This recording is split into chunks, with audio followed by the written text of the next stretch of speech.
내비게이션이 나오기 전에 어떻게 길을 찾았습니까? 대부분 물어서 찾습니다. 길을 가는 사람이나 길에 서 있는 사람들에게 묻거나, 아니면 제 경우에는 부동산 소개소에서 가장 많이 물었던 기억이 납니다. 그런데 지금은 어떻습니까? 내비게이션이 다 찾아줍니다. 그런데 그 내비게이션도 100% 완전하지는 않습니다. 저희 교회를 처음 찾아오는 친구들에게 물어보면 대개 내비게이션을 따라 왔는데 이 주변을 몇 바퀴나 돌았다고 합니다. 얼마 전에 내비게이션을 보고 가다가 30분을 더 돌아온 적도 있어요. 물론 제가 정확하게 보지 못한 이유도 있습니다. 여기에서 우리는 무엇을 알 수 있는가 하면, 이 세상의 그 무엇도 길을 온전하게 찾아주는 것은 없습니다. 왜냐하면 과학이라 할지라도 그 과학도 100% 완전하지 못하기 때문에 그렇습니다. 흔히 이렇게 말합니다. 인생은 길을 걸어가는 것과 같다. 그렇습니다. 인생은 길을 가는 것과 같습니다. 목적을 정해놓고 그 방향으로 가는 것이 인생이라고 말할 수 있습니다. 그런데 아무리 목적이 선하고 바르다 하더라도 그 목적을 향한 길이 잘못되면 그 인생은 실패하고 마는 것이지요. 그렇다면 믿음의 길을 걸어가는 그리스도인이 된 나는 어떻게 해야 합니까? 가장 먼저 삶의 목적이 바르게 되어야 합니다. 우리 모두의 인생의 목적은 어디입니까? 천국입니다. 새하늘과 새 땅입니다. 우리가 가야 할 목적은 천국, 새하늘과 새 땅이라는 그 목적이 분명하고 명백해야 합니다. 이 목적이 흔들리면 안 되는 것이죠. 그리고 그 천국, 새하늘, 새 땅을 가는 길이 선하고 바르게 되어야 합니다. 아무리 천국이라는 목적이 분명하고 명백하다 할지라도 그 가는 길이 잘못되면 믿음으로 사는 그리스도인이 아닙니다. 그렇다면 천국을 향한 길은 어떤 길이어야 합니까? 주님의 음성을 들어봅시다. 요한복음 14장 6절입니다. 예수께서 이르시되 내가 곧 길이요 진리요 생명이니 나로 말미암지 않고는 아버지께로 올 자가 없느니라. 예수님이 길입니다. 예수님이 길이 되지 않으면 아버지께로 올 자가 없습니다. 예수님이 길이 되지 않으면 천국에 갈 수 없습니다. 그 뜻이 무엇입니까? 무엇보다도 먼저 주님의 십자가의 은혜를 믿어야 합니다. 그 믿음에 무엇을 더해야 합니까? 예수님이 진리이시라는 것은 주님의 말씀을 의미합니다.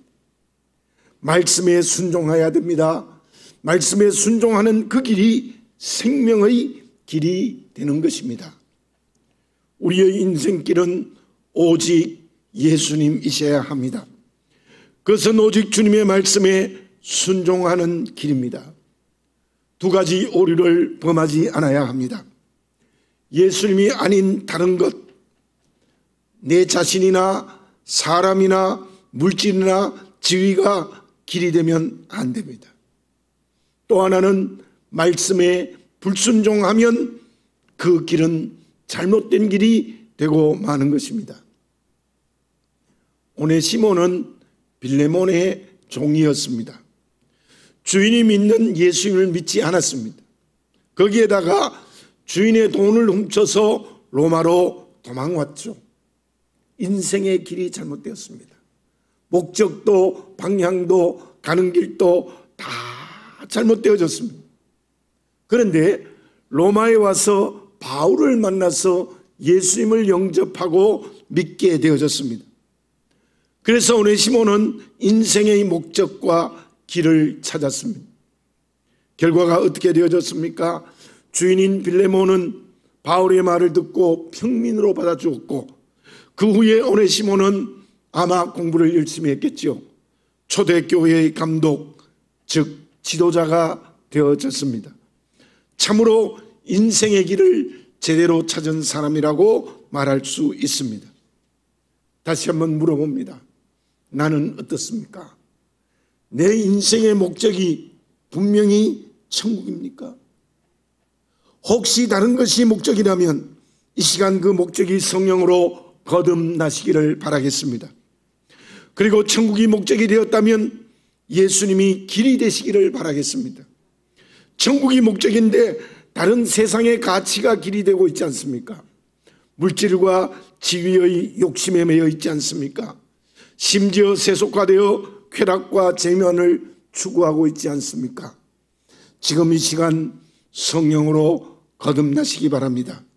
오직 천국이 목적이 되고 그 가는 길이 예수님이 되시기 바랍니다.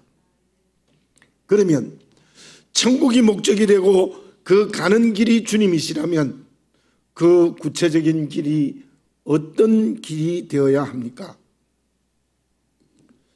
저는 초등학교를 많이 전학을 했습니다. 아버님이 학교에 계시기 때문에 정근을 가시는 곳마다 학교를 옮겨 다녔죠. 그런데 여름방학과 겨울방학이 되면 고향에 있는 할머니 댁에 갔습니다. 할머니 댁에는 농사를 지어주는 아저씨가 계셨습니다. 그 아저씨와 많은 추억이 있습니다. 이런 일이 있었습니다. 누구든지 먼저 일어나서 하늘과 땅 문을 잠궜다고 먼저 말하면 그날은 그 사람의 말을 다 들어주어야 되는 거예요. 아마 아저씨가 저를 봐주신 것 같아요. 제가 거의 다 이겼습니다. 자기가 먼저 일어나고도 내가 먼저 일어나도록 기다린 것 같아요. 지금 생각해 보니까. 그래서 무등을 태워달라면 무등을 태워주고, 업어달라고 하면 업어주고, 송구를 만들어달라면 송구를 만들어주고, 눈썰매를 만들어 태워주기도 했습니다. 지금도 기억납니다. 하늘과 땅의 문을 자물쇠로 먼저 잠궜다고 말하면 모든 것을 들어준다는 그 말이 제 마음속에 아직도 아련히 되뇌어집니다. 왜 그 말을 했는지 모르겠는데요. 그 말을 보면 하늘과 땅은 통했다는 겁니다. 연결되어졌다는 의미가 있는 것이지요. 본문은 예수님께서 제자들에게 말씀하신 산상수훈입니다. 그 첫 번째 말씀이 8가지 복이고 그 중에 최고의 복이 8번째 복입니다. 11절과 12절을 봉독해 드립니다. 나로 말미암아 너희를 욕하고 박해하고 거짓으로 너희를 거슬려 모든 악한 말을 할 때에는 너희에게 복이 있나니 기뻐하고 즐거워하라. 하늘에서 너희의 상이 큼이라. 너희 전에 있던 선지자들도 이같이 박해하였느니라. 예수님 때문에 욕을 먹고 박해를 받으며 거짓으로 악한 말을 들을 때는 복이 있다는 거예요. 어떤 복이 있다는 거예요? 하늘에서의 상이 크다는 겁니다. 이 세상에서, 이 땅에서 주님을 믿는 믿음이 어떤 박해가 있어도 삶이 되면 고난의 길이 이 땅에서 있다 할지라도 하늘의 상이 크다는 거죠. 이 세상에서의 그리스도인의 길이 하늘의 상급과 연결되는 것입니다. 그야말로 하늘과 땅이 통합니다. 이 땅에서 박해가 있어도 믿음으로 살면 하늘의 상이 크다는 것입니다. 그런데 그 말씀을 넓게 해석하면 어떤 뜻이 있습니까? 예수님이 제자들을 대상으로 하신 말씀입니다. 주님을 위하여 산다는 것, 믿음으로 산다는 것, 믿음으로 살다가 박해를 당한다는 것은 주의 이름을 증거하는 사명입니다. 주님의 제자가 된다는 것은 예수님의 인격을 닮으며 적극적으로는 주님의 이름을 증거하는 것입니다. 우리는 이때 주님의 제자가 되어야 합니다. 그 그리스도인의 길은 주님의 인격을 닮아가야 합니다. 그리고 주님의 이름을 증거해야 됩니다. 주님의 이름을 증거한다는 것은 오늘로 말하면 주님이 하나님의 아들이시고 메시아임을 증거하는 것, 즉 복음을 증거하는 것입니다. 다시 말씀드립니다. 교인으로 끝나서 안 됩니다. 주님의 제자가 되어야 됩니다. 제자가 된다는 것은 주님의 성품을 닮아야 하고 복음을 증거하는 것입니다. 그렇다면 복음 증거의 대상은 누구입니까? 마태복음 10장 5절과 6절을 봉독해 드립니다. 예수께서 이 12를 내보내시며 명하여 이르시되 이방인의 길로도 가지 말고 사마리아인의 고을에도 들어가지 말고 오히려 이스라엘 집에 잃어버린 양에게로 가라. 첫 번째 복음 증거의 대상입니다. 우리는 대한민국 국민입니다. 그렇다면 이 나라 안에 잃어버린 양들이 있습니다. 북한도 포함됩니다. 북한이 선교의 대상입니다. 가족과 친족 중에도 있습니다. 가까운 이웃에게도 있습니다. 목동에도 있습니다. 우리 동네에도 있습니다. 그렇게 가까운 곳에 있는 믿지 않는 사람들에게 전도해야 됩니다. 가족 전도, 이웃 전도, 북한 선교 같은 것이 바로 첫 번째 복음 증거의 대상입니다. 그리고 두 번째 반드시 해야 될 선교가 있습니다. 그것은 주님의 지상 명령입니다. 마태복음 28장 18절에서 20절입니다. 예수께서 나와 말씀하여 이르시되 하늘과 땅의 모든 권세를 내게 주셨으니 그러므로 너희는 가서 모든 민족을 제자로 삼아 아버지와 아들과 성령의 이름으로 세례를 베풀고 내가 너희에게 분부한 모든 것을 가르쳐 지키게 하라. 볼지어다 내가 세상 끝날까지 너희와 항상 함께 있으리라 하시니라. 모든 족속으로 제자를 삼아야 됩니다. 여러분, 오해하면 안 됩니다. 가족도 전도를 다 못했는데, 남한도 복음화되지 못했는데 어떻게 세계 선교를 한단 말인가? 아닙니다. 우리는 가까운 사람에게 복음 증거해야 함과 동시에 우리의 주어진 모든 것을 통해서 열방의 복음을 증거해야 됩니다. 그리고 그들을 간접적으로라도 양육해야 합니다. 그때 주님이 세상 끝날까지 함께 하신다고 약속하지 않으셨습니까? 올해도 우리 교회는 베트남의 13번째 교회를 건축할 것입니다. 비록 힘들고 어렵지만 김윤기 목사님을 통하여서 그들을 양육해야 합니다. 땅끝까지 복음 증거하는 것, 열방의 복음 증거하는 것을 하지 않으면 주님의 제자가 될 수 없고 주님의 제자로서의 교회가 될 수 없습니다. 세 번째 또 하나의 하나님의 선교가 있습니다. 누가복음 4장 18절 19절입니다. 주의 성령이 내게 임하셨으니 이는 가난한 자에게 복음을 전하게 하시려고 내게 기름을 부으시고 나를 보내사 포로된 자에게 자유를, 눈먼 자에게 다시 보게 함을 전파하며 눌린 자를 자유롭게 하고 주의 은혜의 해를 전파하게 하려 하심이라 하였더라. 하나님의 형상으로 창조된 인간을 잃어버린 사람들의 권리를 찾아주는 겁니다. 세상 사람들은 이것을 인권이라고 말하는데 우리는 그 인권을 넘어서서 하나님의 명령으로 내게 맡겨진 이웃을 사랑하는 겁니다. 특별히 소외되고 상처받고 고통하고 가난하고 울고 있는 사람들과 함께 해야 합니다. 그 소극적인 것이 구제입니다. 구제 또한 중요한 선교입니다. 적극적으로 환경과 관계에 의하여 소외된 이웃들에게 하나님과 사람과의 관계를 열도록 해줘야 합니다. 예를 들면 장애인 선교, 교도소 선교, 그것도 그 중에 하나라고 말할 수 있습니다. 주님의 제자로서의 제대로 역할을 하는 것은 먼저 주님의 성품을 닮아야 하고 그리고 선교해야만 천국을 향한 그리스도인의 길이 될 수 있습니다. 이 땅에서의 그리스도인으로서의 바른 길을 가는 것입니다. 가까운 데서 멀리까지 주님의 이름을 증거합시다.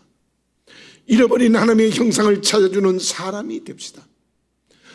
그것을 그리스도의 길로 이 땅에 살아가면 하늘의 상이 클 줄로 믿습니다. 땅에 일에 열정을 가질 때 주님의 제자가 되고 제자된 그 그리스도인에게 하늘의 큰 상이 예비되어 있는 줄 믿습니다. 방송에서 들은 이야기입니다. 터키의 도시인 데니즐리라는 도시의 한 광장에 수탉의 동상이 있습니다. 거기에는 전설과 같은 이야기가 있는데 그 지역의 수탉은 거의 기절을 할 때까지 계속해서 운다는 겁니다. 실제로 기자가 가서 그 지역의 수탉이 있는 집을 찾아갔습니다. 정말 수탉이 길게 우나요? 그렇습니다. 실제로 일반 닭과 비교해 보니까 비교적 길게 울었다고 합니다. 그래서 또 물어봤습니다. 그러면 그 닭을 잡아먹나요? 아니요. 닭이 계속 울기만 하면 잡아먹지 않습니다. 안 울면 잡아먹는데요. 그러고 보면 그 지역의 수탉은 생명을 유지하기 위하여 계속 운다는 생각이 저도 모르게 들었습니다. 저는 그 이야기를 들으면서 생각났습니다. 하나님은 우리에게 어떤 일을 계속하라 하실까? 그 일을 할 때 생명을 주시고 그 생명을 풍성하게 하실까?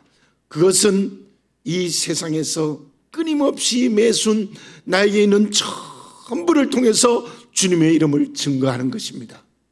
수탉이 계속 우는 것처럼 열정을 가지고 이 땅에서 복음 증거해야 합니다. 그것이 생명의 길입니다. 생명을 풍성하게 하는 길입니다. 다시 한번 말씀드립니다. 가까운 데서 멀리까지 주의 이름을 증거합시다. 소외되고 상처받아 인간됨을 잃어버린 모든 이웃들을 사랑하고 도와주는 일을 실제로 해야 합니다. 그 길을 열정을 가지고 담당할 때에 주님의 제자가 될 수 있을 줄 믿습니다. 그 사람에게 하늘의 큰 상이 예비되어 있는 줄 믿습니다. 그러면 하늘의 상을 크게 받기 위하여 땅의 일에 열정을 가진다면 주님의 제자가 된다는 것은 세상에 무엇이 되어야 한다고 본문이 말씀하고 있습니까? 70살에 마라톤을 시작한 남정조 씨가 있습니다. 마라톤 입문 10년을 앞두고 1000회를 완주했습니다. 이게 가능합니까? 노인이신데 평균 3일 내지 4일에 한 번씩 완주한 거예요. 2012년에 시작해서 42,195km를 뛴 겁니다. 지구를 한 바퀴를 넘게돈 길입니다. 물어보았습니다. 어떻게 그 나이에 1000회가 가능합니까? 나는 매일매일 새로워지고 있습니다. 그 변화가 나를 이렇게 뛰게 만들었습니다. 실로 그분은 늙어가는 것이 아니라 뛸 수 있는 변화를 했고 실제로 뛰는 역할을 감당했던 것이지요. 그렇다면 우리는 어떻습니까? 어떻게 변화되어야 주님의 제자의 역할을 감당할 수 있겠습니까? 어떻게 변화되어야 오늘의 복음 증거의 길을 걸어가 하늘의 큰 상급을 받는 사람이 될 수 있겠습니까? 그것을 오늘 본문의 말씀에는 우리가 잘 아는 두 가지로 말씀하고 있습니다. 첫째는 13절을 봉독해 드립니다. 너희는 세상의 소금이니 소금이 만일 그 맛을 잃으면 무엇으로 짜게 하리요? 후에는 아무 쓸데없어 다만 밖에 버려져 사람에게 밟힐 뿐이니라. 세상의 소금이 되어야 합니다. 맛을 잃은 소금은 안 됩니다. 짠맛을 가진 소금이 되어야 됩니다. 소금이 되고 난 다음에는 그 소금이 맛을 내어서 다른 사람, 다른 데 영향을 주어야 합니다. 고대 이스라엘에서는 맛을 잃은 소금이 실제로 있습니다. 화로에 불을 담으면 그 열을 방지하기 위하여 화로 아래에 돌을 깔고 돌 위에 소금을 한 겹을 이렇게 깔아 놓습니다. 아침이 되어 화로불이 꺼져 재를 버릴 때에 함께 버리는 것이 있습니다. 그것은 깔아두었던 소금입니다. 열에 의하여서 짠맛을 완전히 잃어버렸습니다. 죄와 함께 걸음이나 길에 버리면 사람들의 발레에 실제로 밟혔습니다. 우리는 무엇보다도 먼저 맛을 내는 소금이 되어야 됩니다. 세상의 영향으로 맛을 잃은 소금이 되면 안 됩니다. 그 뜻이 무엇입니까? 언제나 내게는 말씀이 주는 능력이 있어야 됩니다. 그것은 주님의 성품을 닮은 것이라고 말할 수 있습니다. 우리는 매순 말씀으로 말미암아 주어진 능력으로 변화되는 사람이 소금입니다. 그리고 그 소금은 자기 역할을 감당해야 됩니다. 음식의 맛을 냅니다. 부패를 막아줍니다. 고대 사회에서는 화폐의 기능도 했습니다. 그리고 마가복음 9장 49절 50절을 읽어보겠습니다. 사람마다 불러서 소금 치듯함을 받으리라. 소금은 좋은 것이로되 만일 소금이 그 맛을 잃으면 무엇으로 이를 짜게 하리요. 너희 속에 소금을 두고 서로 화목하라 하시니라. 소금은 화해의 역할도 했습니다. 우리가 어떻게 하면 이 세상의 복음을 증거하는 주님의 제자가 될 수 있겠습니까? 주님의 성품을 닮은 사람, 즉 말씀이 능력이 되는 짠맛을 가진 소금이 되어야 되는 거죠. 이때 제자의 역할을 감당할 수 있습니다. 음식의 맛을 내듯이 그리스도의 향기가 되어 세상을 변화시켜야 합니다. 세상이 부패하고 타락하는 것을 막아주어야 합니다. 사람 사이의 중보자가 되어 물질로 돕기도 하고 화해의 역할을 감당하기도 해야 합니다. 바울은 어떤 고백을 했습니까? 고린도전서 9장 16절입니다. 내가 복음을 전할지라도 자랑할 것이 없으면 내가 부득불할 일임이라. 만일 복음을 전하지 않으면 내게 화가 있을 것이로되. 바울은 복음 증거가 자랑이 아니라 당연히 할 일이라고 고백합니다. 그리고 복음 증거하지 않으면 나에게 화가 미칠 것이라고 고백하고 실천했습니다. 여러분, 나는 바울이 아니라고 생각하고만 있으면 되겠습니까? 저와 여러분, 복음 증거에 열정이 있어야 됩니다. 바울은 소금이었습니다. 그리고 소금의 역할을 다 감당했습니다. 그러나 알렉산더와 후메네오는 교회 안에 분명히 중심이 되는 지도자였습니다. 교회의 중심이었습니다. 그러나 그들은 바울의 복음 증거를 방해했습니다. 맛을 잃어버린 소금입니다. 그들은 소금의 역할을 전혀 감당할 수 없었습니다. 우리 모두 주님의 제자가 되어야 합니다. 그러기 위하여 맛을 내는 소금으로 변화, 즉 말씀의 능력을 받아야 합니다. 그 능력으로 복음을 증거하는 맛을 내는 소금이 되어야 될 줄로 믿습니다. 또 하나, 둘째로 14절과 15절을 봉독해 드립니다. 너희는 세상의 빛이라. 산 위에 있는 동네가 숨겨지지 못할 것이요 사람이 등불을 켜서 말 아래 두지 아니하고 등경 위에 두나니 이름으로 집안 모든 사람에게 빛이 있느니라. 주님께서 너희는 세상의 빛이라고 했습니다. 빛이 되어야 주님의 제자가 되어 복음을 증거할 수 있다는 말입니다. 에베소 5장 8절입니다. 너희가 전에는 어둠이더니 이제는 주 안에서 빛이라. 빛의 자녀들처럼 행하라. 그렇습니다. 그리스도인은 어둠 속에 갇혀 있으면 안 됩니다. 빛이 되어야 합니다. 여러분들, 얼마 전에 눈이 왔죠. 우리 교회를 나가면 저 학교 쪽으로 가는 길이 있는데요, 한쪽은 빛이 없는 그늘이고 한쪽은 빛이 환하게 비치는 쪽인데요, 빛이 비치는 쪽은 눈이 깨끗이 다 녹습니다. 그러나 그늘인 곳은 거의 녹지 않아서 빙판이 돼요. 여러분들, 빛이 그렇게 중요한 거죠. 그 어둠이 무엇이겠습니까? 우리에게 어둠은 세속화의 길을 걸어가는 겁니다. 세상의 영향을 받아 세속화의 길을 걸어가면 그게 어둠입니다. 그리스도인으로 구별되는 게 빛입니다. 우리 모두 경건의 훈련을 통해서 세속화되는 어둠을 버려야 됩니다. 정결한 그리스도의 신부가 되는 빛이 되어야 합니다. 로마서 2장 19절입니다. 맹인의 길을 인도하는 자요 어둠에 있는 자요 빛이요. 맹인의 길을 인도하는 빛이 되어야 합니다. 어둠에 있는 자의 길을 인도하는 빛이 되어야 합니다. 빌립보서 2장 15절을 다시 읽습니다. 이는 너희가 흠이 없고 순전하여 어그러지고 거스르는 세대 가운데서 하나님의 흠없는 자녀로 세상에서 그들 가운데 빛들로 나타내며, 말씀 그대로입니다. 세속화되지 말라는 거예요. 정결해지는 빛이 되어야 됩니다. 그것은 주님의 쓰임을 받을 수 있는 사명의 그릇이 되는 겁니다. 주님이 쓰시려고 해도 그 그릇이 되지 못하는 것이 바로 어둠입니다. 빛으로 변화됩시다. 세속화되지 말고 구별된 그리스도인이 됩시다. 그 빛으로 변화되면 세상을 비추는 역할을 해야 합니다. 이곳에 앞에서 말씀드린 두 가지 사명이 나타납니다. 등경 위에 두는 빛, 말 아래 두지 아니하고, 말, 이렇게 음식을 이렇게 대는 말 아래 불을 두면 아무런 역할을 하지 못하죠. 등경 위에 두는 빛은 온 집안을 비춥니다. 그것은 가까운 이웃에게 복음을 증거하는 것입니다.